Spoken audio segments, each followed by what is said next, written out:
अगर तुम्हें अपना एटीट्यूड रखना है तो बाज की तरह रखो, जो तुम्हारी पूरी जिंदगी बदल के रख देगा। आज तुम जानोगे 5 लेसन जो तुम्हें ईगल यानी बाज से सीखना चाहिए। Number 1, eagle fly alone. बाज हमेशा अकेला उड़ता है, कभी भी दूसरों पक्षी के साथ नहीं उड़ता।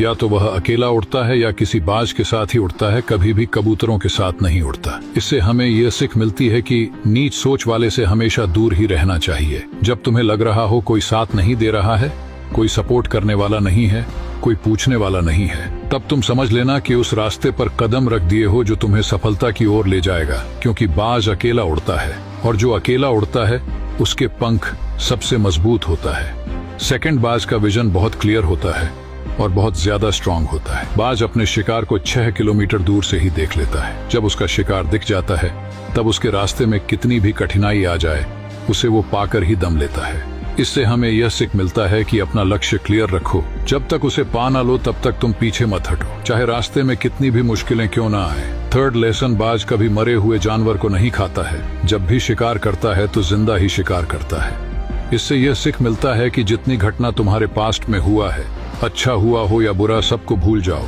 और वर्तमान में जियो। जो हो गया सो हो गया, उसे अब भूल जाओ। इससे तुम्हें किसी चीज का दुख नहीं होगा और हमेशा मोटिवेट भी रहोगे। फोर्थ लेसन, जब बारिश होता है तो सारे के सारे पक्षी अपने घोंसले में जाकर छिप जाता है, लेकिन बाज जो होता है वो हवा के सहारे बादल के ऊपर चला जाता है। जब भी बारिश होता है तो उसके पहले हवा जरूर चलता है।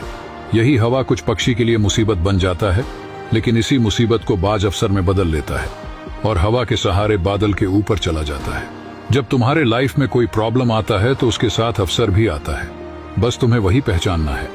नंबर 5, संघर्ष। बाज की औसतन उम्र 70 साल होता है, लेकिन जब वह 40 साल का हो जाता है तो उसका जो चोंच होता है वो पूरी बैंड हो जाता है। जब वो बैंड हो जाता है तो कोई शिकार नहीं कर पाता है और उसके जो पंख होता है वो भी भारी हो जाता है। उसके पास चॉइस होता है मरने का। अब तो उसके चोंच बैंड हो गया, अब किसी का शिकार ही नहीं कर सकता, लेकिन बाज ऐसा नहीं करता है। बाज एक बड़े पहाड़ के ऊपर चला जाता है और जो अपना चोंच होता है वो पत्थर में मारना चालू करता है। बहुत दर्द होता है, ब्लड भी बहने लगता है, लेकिन वो फिर भी मरता रहता है। मार मार कर अपना जो चोंच होता है उसे तोड़ लेता है। इससे ये सीख मिलता है कि जिंदगी में संघर्ष तो करना पड़ेगा, बिना संघर्ष किए ही कोई राजा नहीं बनता। संघर्ष से कभी पीछे मत हटना, क्योंकि यही संघर्ष की कहानी तो एक दिन दुनिया को सुनानी है।